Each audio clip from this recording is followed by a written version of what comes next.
வாழ்க வையகம், வாழ்க வையகம், வாழ்க வளமுடன். குரு வாழ்க, குருவே துணை. இந்த இணையவழி நிகழ்வில் இணைந்துள்ள அனைத்து வேதாத்திரிய உறவுகளுக்கும் பணிவான வணக்கங்களும், வாழ்க வளமுடன் என்ற வாழ்த்துக்களும். இன்று நாம் சிந்திக்க இருக்கும் தலைப்பு நடுவு நிலைமை. இது திருக்குறள்ல அறத்துப்பால்ல 13வது அதிகாரமாக திருவள்ளுவர் கொடுத்திருக்கிறாரு. நடுவு நிலைமை என்பது இந்த 10 குறளுக்கான ஒரு சாரம் என்ன, எதை பத்தி சொல்றாங்க அப்படின்னா, உண்மையின் பக்கம் செயல்படுதல், ஒரு பாரபட்சம் இல்லாமல் செயல்படுதல். நடுவுநிலைமை அப்படிங்கிற இடத்துல நிறைய அவர் மென்ஷன் பண்றது அந்த இம்பார்ஷியாலிட்டி. பார்ஷியாலிட்டி இல்லாம நம்ம செயல்படணும். அதாவது உண்மையின் பக்கம் இருக்க வேண்டும். அதுதான் இறைவன் பக்கம் இருப்பதாக அவர் சொல்றார். ஆனா அந்த மாதிரி இந்த பார்ஷியாலிட்டி இல்லாத ஒரு வாழ்க்கை அப்படிங்கிறது நம்ம ஒரு கற்பனையான வாழ்க்கைன்னு தான் சொல்ல முடியும். ஏன்னா இப்போ அது இல்லாத இடமே இல்லைன்னு சொல்லலாம். இறைவன் தூணிலும் இருப்பான், துரும்பிலும் இருப்பான்ங்கிற மாதிரி அந்த பார்ஷியாலிட்டிங்கிறது எல்லா இடங்களிலுமே இருக்கு. ஒரு நிறுவனம் அப்படின்னா, ஒரு ஆஃபீஸ்னா அதுல நிறைய பார்ஷியாலிட்டி இருக்கு. எங்கோ ஒருத்தர் இருவர் தான் வந்து அந்த பார்ஷியாலிட்டி இல்லாம நேர்மையாக செயல்படுறவங்களாக இருக்கிறாங்க. ஒரு வேலை வாங்குறதுல இருந்து, ஒரு இன்டர்வியூல இருந்து, நீங்க ஜாபுக்கு போனதுக்கு அப்புறம் ப்ரமோஷன்ல இருந்து பல வகைகளாக நம்மள பிரிச்சு பார்ஷியாலிட்டி மூலியமாக ஒதுக்குறாங்க. ஒரு ப்ரமோஷன் வரணும்னா பல சேம் எஜுகேஷன் குவாலிஃபிகேஷன் இருக்கு, திறமை இருக்கு, எல்லாமே இருந்தா கூட பல இடங்கள்ல பல வகையான பார்ஷியாலிட்டி இருக்கு. சில இடங்கள்ல மொழி, வெளிநாடுகள்ல போகும்பொழுது மொழி சம்பந்தமான பார்ஷியாலிட்டி இருக்கும். உள்நாடுகளை பொறுத்த வரைக்கும், குறிப்பா இந்த மாதிரி தமிழகம் மாதிரியான இடங்கள்ல குறிப்பிட்ட சில இடங்கள்ல ஜாதி சம்பந்தமான பார்ஷியாலிட்டி, மதம் சம்பந்தமான பார்ஷியாலிட்டி, அதுக்கப்புறம் அவங்களுடைய இருக்கக்கூடிய இடம் சம்பந்தமானது, இது மாதிரி நிறைய வகையாக நம்மளை பாகுபடுத்தி வச்சிருக்காங்க. என்னதான் திறமை இருந்தா கூட சில இடங்கள்ல ஜாதியினால மறுக்கப்படுது, மொழிகள்னால மறுக்கப்படுது. இந்த மாதிரியான விஷயங்கள் இருக்கு. இது ஆபீஸ்ல மட்டும் இல்ல, எல்லா இடங்கள்லயுமே இருக்கு. ஒரு காமனா ஒரு பொது இடங்கள்ல ஒரு ஒரு விழாக்கு போறோம், அங்கேயே எவ்வளவு பார்ஷியாலிட்டி இருக்கு. அதுக்கப்புறம் ஒரு கியூல நிற்கும் போது கூட நமக்கு யாராவது தெரிஞ்சவங்க வந்தாங்கன்னா அவங்களுக்கு நம்ம வழி விடுறோம். இதை தெரிஞ்சோ தெரியாமையோ நம்மளும் இந்த தவறை செஞ்சுட்டு தான் இருக்கோம்.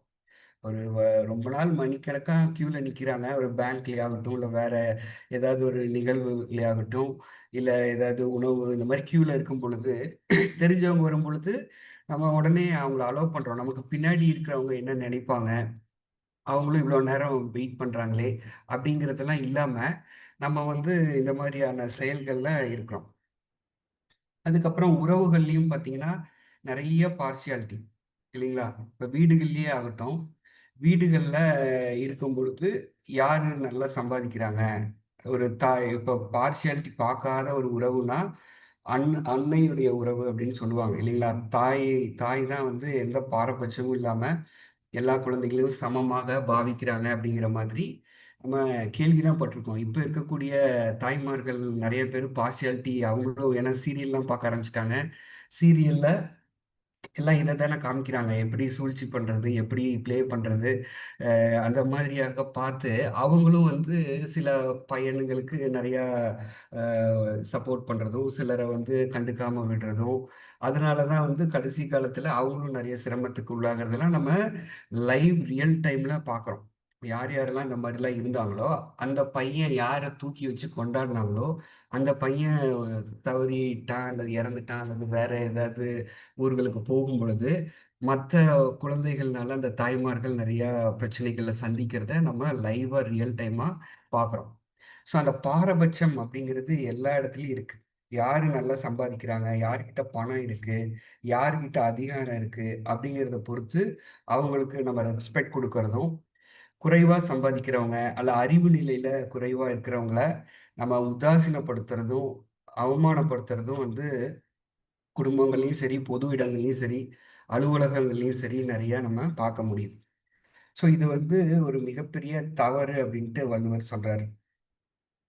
அது மட்டும் இல்லாமல் ஒரு நீதி ஒரு ஒரு நீதி அரசர் எப்படி செயல்படுவாரோ அந்த மாதிரி இருக்கணும். அந்த நடுவுநிலைமை தவறக்கூடாது. நமக்கு ஒரு நன்மை கிடைக்குது அப்படிங்கிறதுக்காக அத தவறு தவறு செய்து அந்த விஷயத்த செயல்படுத்தக்கூடாது அப்படின்னு சொல்றாரு.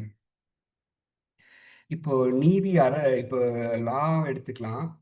அந்த டிபார்ட்மெண்ட்லயே பார்த்தீங்கன்னா, அத ஃபாலோ பண்றாங்களாங்கிறது மிகப்பெரிய ஒரு கேள்விக்குறியா தான் இருக்கு.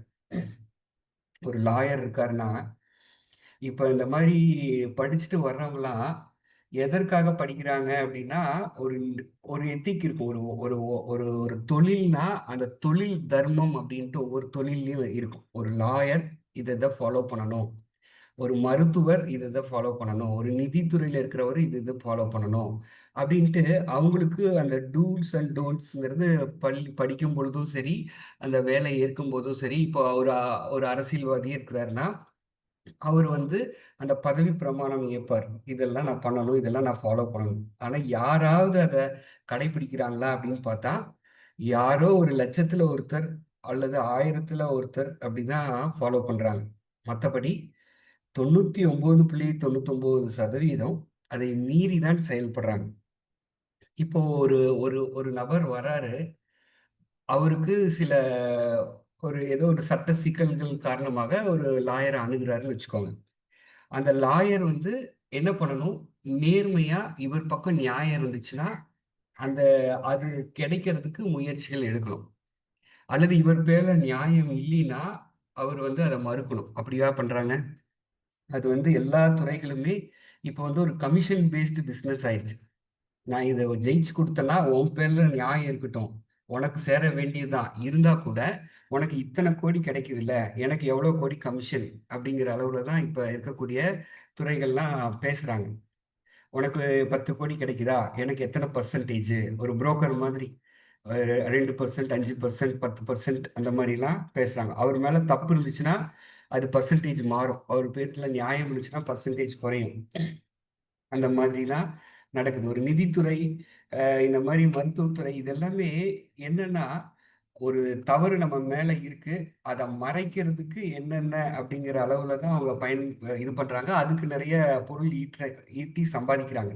இது எல்லாமே நடுநிலைமை தவறி, ஒரு தவறான பாதையில் செயல்படக்கூடிய ஒரு தொழிலாக தான் இப்ப எல்லாமே மாறிடுச்சு. அரசு துறைகளாகட்டும், ஒரு விஷயம் நேர்மையா உங்க கிட்ட இருக்கு. நீங்க போய் மனு குடுத்தா அது நடக்குங்களா? அதுக்கு எவ்வளோ தூரம் நம்ம அலைய வேண்டியது இருக்கு. எனக்கே பர்சனலா ஒரு இது நடந்தது. ஒரு ஈபில ஒரு சர்வீஸ் இருந்துச்சு. அது வந்து கொஞ்ச நாளா அது நாங்க எந்த விவசாயமும் செய்யாதங்காட்டி, அது வந்து ஒரு 15லயே வந்து காலாவதி ஆயிடுச்சு. அதாவது அந்த ஒரு என்ன அந்த பூகம்பம் காரணமாக அந்த மின் இணைப்புகள்லாம் துண்டிக்கப்பட்டுச்சு. ரொம்ப நாளா அந்த நிலத்துக்கே போகவே இல்ல. அப்ப அங்க எங்களுக்கு இருந்த சர்வீஸ் வந்து கேன்சல் ஆயிடுச்சு. அத நாங்களும் கவனிக்கவே இல்ல. இப்போ ஒரு சூழல் காரணமாக அத சேல் பண்ணும் பொழுது தான் கவனிக்கும் பொழுது, அது ரொம்ப நாளா அங்க ஈபி சர்வீஸ் இல்ல. ஆனா டாக்குமெண்ட்ல பார்த்தீங்கன்னா, ஈபி சர்வீஸ் குடுத்துருக்கு. வாங்குறவங்க வந்து எங்களுக்கு ஈபி சர்வீஸ் வாங்கி குடுங்க. வாங்கி குடுத்தா தான் நாங்க வாங்குவோம் அப்படிங்கிற மாரி சொல்லிட்டாங்க. அதுக்கு அ எங்க பேர்ல டெபாசிட் கட்டியிருக்கு, ரெசிப்ட் இருக்கு, நம்பர் இருக்கு. எல்லா டாக்குமெண்ட்ஸ் இருந்தா கூட, இத்தன நாள் வராம வுட்டதுக்காக அவ்ளோ அலைய விடுறாங்க. அதுக்கு வந்து நெறைய பணம் கேட்குறாங்க. இப்ப வந்து அரசு துறையில இருக்கிறவங்கலாம் வந்து டைரக்ட்டா கேட்கறதில்ல. ஏன்னா, இப்ப வந்து டிஜிட்டல் வளர்ச்சி. திடீர்னு உடனே ஃபோட்டோ எடுத்து ஏதாவது போட்டோம்னா சிக்கல். அதனால அலைய விடுவாங்க. அலைய விட்டுட்டு, அவங்களுக்கு வாங்கி தர்றதுக்குன்ட்டு சிலர்லாம் இருக்காங்க. மீடியேட்டர் மாரி. அவங்கள புடிச்சா தான் அங்க வேலையே நடக்கும். யார் யாருக்கு என்னென்ன குடுக்கணும் அப்படிங்கிற மாரி. இப்ப நீங்க போனீங்கன்னா, அவங்க அப்படியே ரொம்ப ஒரு இதுல தான் பேசுவாங்க. அவங்க எதுவுமே வாங்காத மாரியும், ரொம்ப நேர்மையான ஒரு அதிகாரி மாரி தான் இது பண்ணுவாங்க. ஆனா வந்து கீழ் நிலையில இருக்கக்கூடிய ஊழியர்கள வச்சோ, இல்ல வெளியில இருக்கக்கூடிய அந்த துறை சார்ந்து ரிட்டயர்ட் ஆனவங்களோ, பழைய ஆட்களயோ வச்சோ தான், அங்க குடுத்தா தான் அங்க வொர்க் நடக்கும். ஒரு 10 மாதம் அலைஞ்சு அப்புறம் காசு குடுத்து தான் அந்த வொர்க் முடிஞ்சுது. ஸோ அந்த மாதிரி எல்லா இடங்கள்லயுமே வந்து அந்த ஒரு நேர்மையான நீதிமுறைங்கிறது மகரிஷி சொன்னது எங்கேயுமே இல்ல அப்படிங்கிற அளவுல தான் இருக்கு. யாரோ எல்லாத்தையும் சொல்ல முடியாது. ஒரு சிலர் நேர்மையாக இருக்கிறாங்க. ஆனா பெரும்பாலானவங்க பார்த்தீங்கன்னா, இந்த மாரி தான் செயல்படுறாங்க. பணம் வாங்கினாதான் அவங்களுக்கு அரசு தரப்புல நிறைய சலுகைகள் இருக்கு. கை நிறைய சம்பளம் இருக்கு. ஒரு தனியார் நிறுவனத்துல பார்க்கறத விட பல மடங்கு அவங்களுக்கு வருமானம் அரசாங்கம் கொடுக்குது. கொடுத்தா கூட இந்த மாதிரி அமௌண்ட் வாங்காம அவங்களுக்கு செய்யறதுக்கு கை வந்து வரமாட்டேங்குது. அந்த மாதிரி தான் பெரும்பாலானவங்க இருக்கிறாங்க. ஒரு லைன்மேனே ஆகட்டும் வந்து போட்டு விட்டா அவருக்கு ஏதாவது அமௌண்ட் கொடுத்தா தான் அவர் வராரு. அடுத்த தடவை இல்லைன்னா வரமாட்டேங்கிறாரு. ஸோ அந்த மாதிரி அந்த லஞ்சம், கையூட்டு அப்படிங்கிறது வந்து எல்லா இடங்கள்லையுமே பரவலாக இருக்கு. ஸோ இதெல்லாம் வந்து இந்த மாதிரி வாங்குறவங்களுடைய வள்ளுவர் ஒரு குறள்ல சொல்றாரு, மனநிலை எப்படி இருக்கும்னா, அஹ், தான் வந்து ஏதோ ஒரு குற்ற உணர்வுலயே தான் இருப்பாங்க. இந்த மாதிரி ஆனவங்களை எல்லாம் வந்து அப்ரோச்சே பண்ண முடியாது. ஒரு சிடுசிடுன்னு இருப்பாங்க. ஏன்னா அந்த ஒரு தவறு செய்றாங்க. அந்த பொய் தவறு செய்யும்பொழுது அந்த தவறே வந்து அவங்க உள்ளுக்குள்ள ஒரு குற்ற உணர்வுலயே வச்சுட்டே இருக்கும். இப்ப அந்த ஒரு அதிகாரிய நான் வேற ஒரு இதுக்காக ஃபாலோ அப்காக கால் பண்ணேன். கால் பண்ணும்போது அவ்ளோ டென்ஷன் ஆகுறாரு. "ஏன் நீங்க இப்படி என்ன கூப்பிடுறீங்க? அ எதுனாலும் ஆஃபீஸ்ல வந்து பாருங்க. ஃபோன்லலாம் பேசக்கூடாது." அப்படின்ட்டு நான் ஏதாவது இத பத்தி சொல்லிருவனோ, அத ரெக்கார்ட் பண்ணிருவோங்கிற ஒரு பயத்துல அவரு சொல்றாரு, "நான் உங்கள பார்த்ததே இல்ல. நீங்க யார பார்த்தீங்க? எதுனாலும் ஆஃபீஸ்ல வந்து மீட் பண்ணுங்க." அப்படின்ட்டு திட்டிட்டு ஃபோன கட் பண்றாரு. ஏன்னா, அவர் குற்றம் செய்றாரு. அந்த குற்றத்த நான் ஏதாவது ரெக்கார்ட் பண்ணிருவனோ, ஃபோன்ல ஏதாவது பேசிருவனோன்ட்டு ஃபோன்ல பேசறதுக்கு அவங்க தயங்குவாங்க. எதுனாலும் நேர்ல அவங்க ஆஃபீஸ்ல தான் நம்ம போய் சந்திக்க முடியும். ஸோ அந்த மாதிரி வரக்கூடிய பணம் எப்படி அவங்களுக்கு இதாகுதுன்ட்டு அதையும் நம்ம நெறையா லைஃப்ல பார்க்க வேண்டியது இருக்கு. யார் யாரெல்லாம் தவறான வழியில பொருள் ஈட்டுறாங்களோ, அவங்களுக்கு அதிகப்படியான மருத்துவ செலவுகளும், விரய செலவுகளும் அல்லது அவர்களுடைய குழந்தைகள் வந்து தவறான பாதையில போயி, ஒரு போதைப் பொருளுக்கு அடிமையாகுறதோ, அல்லது வேற சிக்கல்கள்ல மாட்றதோ வந்து நெறையா நம்ம பார்க்குறோம். ஏன்னா, அந்த மாரி வரக்கூடிய பணம் வந்து யாரும் வாழ்த்தி தர மாட்டாங்க. எல்லாருமே கஷ்டப்பட்டு உழைச்சு தான் பொருள் ஈட்டுறாங்க. ஒரு வேள அவங்களுக்கு நியாயமா நடக்கக்கூடிய வேலைக்கு கூட கையூட்டு குடுத்து தான் வாங்கணுங்கும்போது, கண்டிப்பா அதெல்லாம் ஒரு சாபம் விட்டுட்டு வரக்கூடிய பணங்கள் தான். அந்த மாரியான ஒரு பணத்த வாங்கி அவங்க நிம்மதியா வாழவே முடியாது. அவர்களும் வாழ முடியாது. அவர்களுடைய சந்ததியும் வாழ முடியாது. ஆனா வள்ளுவர் என்ன சொல்றாரு, ஒரு பணம் உங்களுக்கு வந்து வருது. ஒரு நன்மை நடக்குது. ஆனா அது நடுநிலைமை தவறி, அதனால அது வந்துச்சுன்னா, அது உங்களையும் கெடுக்கும். அல்லது ஒரு செயல் வந்து நடுநிலைமை காரணமாக வரக்கூடிய நன்மையே நம்ம மறத்தோம்னா, அது நம்மளையும் வாழ வைக்கும். நம்ம சந்ததியுமே அது வாழ வைக்கும் அப்படிங்கிறாரு. நம்ம வந்து ஒரு நேர்மையா ஒரு எனக்கு இது தேவையில்லை. இதனால எனக்கு என்ன நன்மை நடந்தாலும், எனக்கு இது வேண்டாம் அப்படின்ட்டு இருந்தோம்னா, அது நம்மளையும் வாழ வைக்கும். நம்மளுடைய சந்ததியினர்களையும் எந்த ஒரு பிரச்சனையிலும் மாட்டாது அப்படிங்கிறாரு. அந்த மாரி யாரு வாழ்றாங்க அப்படின்னா, வேதாத்ரி மகரிஷி மாரி சில மகான்கள் தான் அந்த மாரி வாழ்றாங்க. சாமிஜிக்கும் அந்த மாரி ஒரு இன்சிடென்ட் நடந்தது. நீங்க எல்லாரும் தெரியும். உங்களுக்கு குருவின் மேன்மையில பார்த்திருப்பீங்க. அவர் வந்து ஒரு போஸ்டல் டிபார்ட்மெண்ட்ல ஒர்க் பண்றாரு. ஒர்க் பண்ணும்பொழுது, அவருக்கு மேல் இருக்கக்கூடிய அதிகாரி வந்து, அவர் தவறாக ஒரு கணக்கு எழுத சொல்றாரு. எழுதும் பொழுது இவருக்கு குடும்பத்தில வறுமை. அவரு நெசவு தொழில்ல பொருள் ஈட்ட முடியாம தான், அவரு திண்ணைப்பள்ளியில போய் படிச்சு, கல்வி தகுதிய உயர்த்தி போஸ்டல் டிபார்ட்மெண்ட்ல வேலைக்கு வாங்கியிருக்கிறாரு. வேலைக்கு போயி, அந்த பொருளாதாரம் கிடைக்கிறதுக்குள்ள அங்க இருக்கக்கூடிய மேலதிகாரி வந்து, அந்த நடுநிலைமை தவறி, ஏதோ ஒரு தவறாக ஆடிட்டிங்ல எழுத சொல்றாரு. ஆனா, அவரு என்ன செஞ்சாரு சாமிஜி, ஐயோ! இது இந்த சேலரி வரலைன்னா, வாழ்க்கை என்னாகும்னு நெனைக்கல. நான் இதனால துன்பப்பட்டாலும் பரவால்ல. என்னுடைய குடும்பம் உணவு இல்லாம இருந்தாலும் பரவால்ல. நான் தவறான விஷயங்கள் செய்ய மாட்டேன்ட்டு அந்த வேலைய விட்டுட்டு வந்துட்டாரு. வந்து அதுக்கப்புறம் தான் அவரு தொழில் செய்து உயர்ந்ததாக நம்ம படிக்கிறோம். அந்த மாரி அந்த பிறப்பிலேயே அந்த மகான் தன்மையில இருக்கிறவங்க தான் அந்த மாரி செயல்படுறாங்களே ஒழிய, பெரும்பாலும் எனக்கு என்ன கிடைக்குது ஒரு செயல் செய்யணும்னா, எனக்கு என்ன நன்மை? அந்த நன்மை இருந்தா நான் செய்றேன். இல்லைன்னா நான் செய்ய மாட்டேன். அது உனக்கு நன்மைன்னா, அ னா அதெல்லாம் என்னால செய்ய முடியாது. அந்த மாரி ஒரு நிலையில தான் பெரும்பாலானவர்கள் இருக்கிறாங்க. தொழில் செய்பவர்களும் பார்த்தீங்கன்னா, அப்படிதான். எல்லாமே லாப நோக்கு. எல்லா பிசினஸும் அப்படிதான் நடக்குது. ஒரு ஒரு பொருள் வாங்குறீங்கன்னு வச்சுக்கோங்க. ஃபர்ஸ்ட்டு தடவ வரும்போது உங்கள அட்ராக்ட் பண்றதுக்காக நெறைய ஆஃபர்ஸ் குடுப்பாங்க. இப்ப அதுவும் எனக்கு பர்சனலா ஒரு இது நடந்தது. அதுல பார்த்தீங்கன்னா, நாங்க ஒரு கன்ஸ்ட்ரக்ஷன் பண்ணும்பொழுது, வீட்டுக்கு பக்கத்துல இருக்கக்கூடிய ஒரு ஹார்ட்வேர் கடை. அங்க போனோம். இந்த மாதிரி வீடு கட்டுறோம்னு சொல்லும் பொழுது, அவங்க வந்து உங்களுக்கு வந்து எல்லாமே ஹோல்சேல் பிரைஸ்ல நாங்க உங்களுக்கு தரோம். நீங்க எதுக்குமே நீங்க இங்கேருந்து இப்போ நாங்க வந்து ஒரு வில்லேஜ்ல இருக்கோம். எங்க வில்லேஜ்ல இருந்து பொள்ளாச்சிக்கு ஒரு 10 கிலோமீட்டர்ஸ் இருக்கு. நீங்க எதுனாலும் நீங்க பொள்ளாச்சிக்குலாம் போ வேண்டாம். உங்களுக்கு பொள்ளாச்சி ரேட்ட விட கம்மி ரேட்டுக்கு இங்க தரேன் அப்படின்ட்டு ஒருத்தர் சொன்னார், ஒரு கடைக்காரர். அப்ப நாங்களும் சரி பரவாயில்ல இங்கேயே கிடைக்குது அப்படின்ட்டு நாங்களும் வாங்க ஆரம்பிச்சோம். அது ஒரு ஒரு ப்ராடக்ட்டோட விலை வந்து மார்க்கெட் ரேட் ரூ. 90. அவர் ஃபர்ஸ்ட் பில் எனக்கு குடுத்தது வந்து ரூ. 85 குடுத்தாரு. எனக்கே ரொம்ப ஆச்சரியமா இருந்தது. என்னடா மார்க்கெட் ரேட்ட விட ரொம்ப கம்மியா தராரு. ரொம்ப நல்லவரா இருக்காருன்னு சொல்லிட்டு சரின்ட்டு அதுக்கப்புறம் ஃபர்ஸ்ட் டைம் தானே நம்ம செக் பண்ணுவோம். அடுத்த தடவ செக் பண்ண மாட்டோம். அப்புறம் ஒவ்வொரு தடவ போகும்போதும் பில் அடிக்கிறவரு அவர் முகத்த பார்ப்பாரு. அவர் ஏதோ சைகை காட்டுவாரு. அதெல்லாம் எனக்கு ஆரம்ப காலத்துல தெரியல. அதுக்கப்புறம் 2வது பில் அடிக்கும்போது பார்த்தீங்கன்னா, ரூ. 95. மார்க்கெட் ரேட் ரூ. 90. ரூ. 5. சரி விலை ஏறியிருக்கும் போல இருக்கு அப்படின்னு சொல்லிட்டு நானும் விட்டுட்டேன். அப்புறம் 2, 3 தடவ கழிச்சு ஒரு 3வது மாசம் போய் வாங்கும்பொழுது ரூ. 110க்கு அதே ப்ராடக்ட் பில் பண்றாரு. அப்புறம் மார்க்கெட்ல போய் பார்த்தா ரூ. 90 தான். ஃபர்ஸ்ட்டு உங்கள உள்ள இழுக்கிறதுக்காக ஒரு நல்ல அட்ராக்டிவ் பிரைஸ்ல குடுத்து உள்ள வந்துட்டு, அப்ப நம்ம ரெகுலரா வாங்க ஆரம்பிச்சம்போது நமக்கே தெரியாம கொஞ்சம் இது ஒரு ஏமாத்து. கொஞ்சம் கொஞ்சமா பிரைஸ் அதிகப்படுத்தி நம்மள ஏமாத்துறாங்க. இந்த மாரி தொழில் செய்பவர்கள்லாம் பார்த்தீங்கன்னா, லைஃப்ல ரொம்ப சிரமம் தான். இப்ப யாரு வாங்குனாலும் சரி, உனக்கு எவ்வளோ லாபம் அத வச்சுட்டு, அந்த லாபத்த எல்லாத்துக்கும் ஒரே மாரி விக்கலாம்ல. அவங்கள நம்பி தானே நம்ம வரோம் ஒவ்வொரு கடையிலயும். அப்ப நம்புறவங்கள அது ஏமாத்துறது, ஆளுகளுக்கு தகுந்த மாரி பிரைஸ் வைக்கிறது. சில கடைகள் எல்லாம் பார்த்தீங்கன்னா, கொஞ்சம் நல்லா ட்ரெஸ் பண்ணி போனோம்னா, சரி உங்களால அஃபோர்ட் பண்ண முடியும்னு ஒரு ரேட்டு. கொஞ்சம் நார்மலா ட்ரெஸ் பண்ணிட்டு வந்தா, அவங்களுக்கு ஒரு ரேட்டு. அந்த மாரி ஆளுகளுக்கு தகுந்த மாதிரியான ரேட் எல்லாம் வச்சு விப்பாங்க. அந்த மாரிலாம் பண்ணாம, நம்ம வாங்குற பொருள் எவ்வளோ? அல்லது நம்மளுடைய பொருள் உற்பத்தி செலவு எவ்வளோ?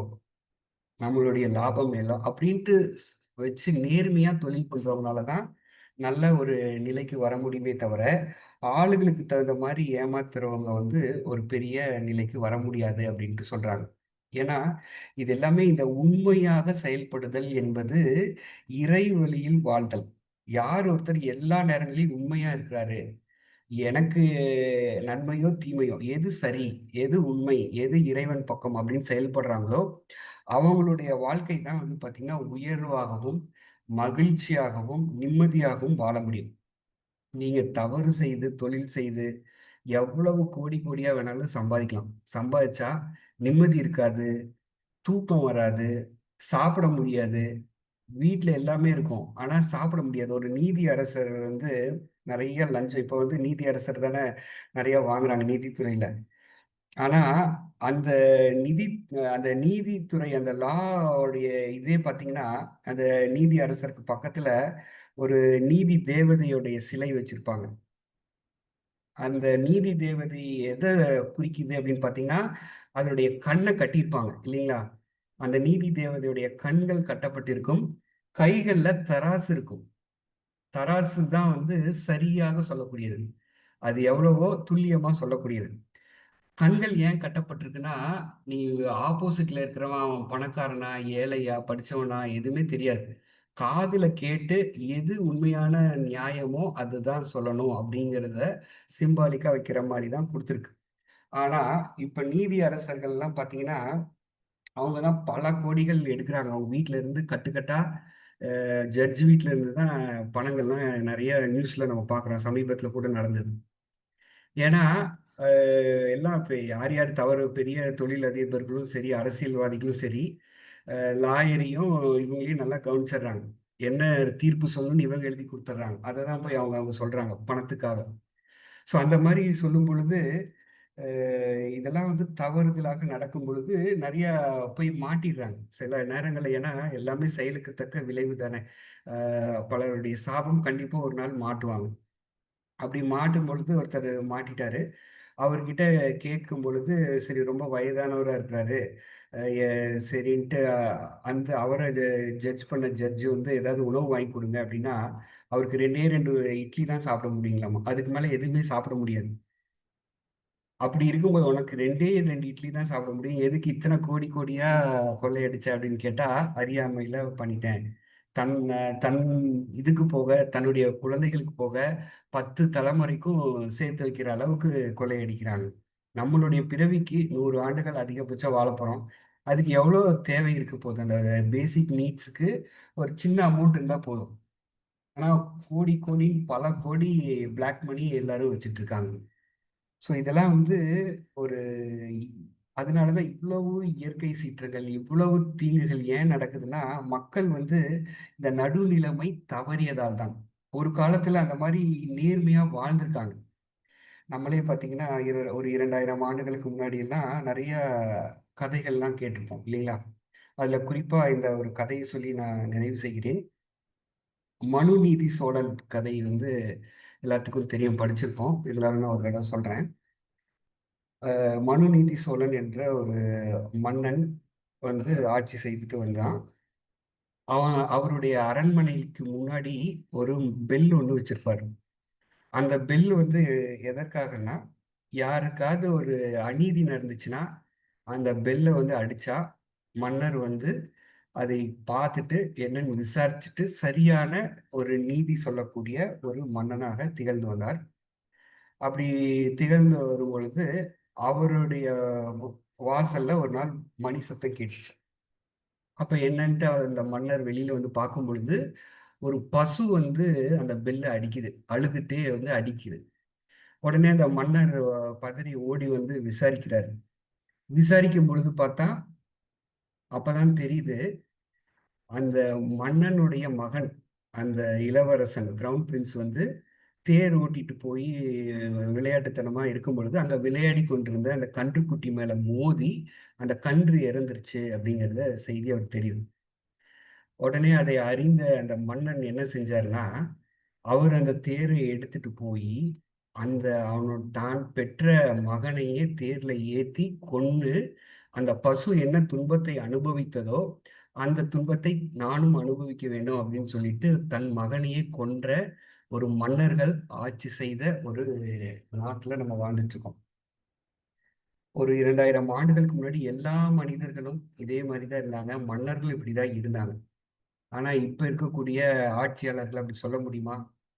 நம்ம பெரிய பதவியில இருக்கிறவங்கள சொல்ல வேண்டாம். ஒரு மினிஸ்டர் லெவல்ல, ஒரு எம்எல்ஏ லெவல்ல, ஒரு வார்டு கவுன்சில் லெவல்ல இருக்கக்கூடிய பசங்கள் என்னென்ன அநியாயம் பண்றாங்க, அவங்களுக்கு என்னென்ன பார்ஷியாலிட்டீஸ் இருக்கு அப்படிங்கிறது எல்லாமே நமக்கே தெரியும். நியூஸ்ல எல்லாமே பார்க்குறோம். ஸோ இது எல்லாமே மாற வேண்டும் என்றால், நாம் வந்து தனி மனிதனுடைய மாற்றம் தான் உலக மாற்றம் என்று மகரிஷி அவர்கள் நமக்கு குடுத்திருக்கிறாங்க. நம்ம வந்து முடிந்த அளவுக்கு இந்த நடுநிலைமையை நம்ம கடைபிடிக்க வேண்டும். நேர்மைக்கு தான் நம்ம முக்கியத்துவம் கொடுக்க வேண்டும்.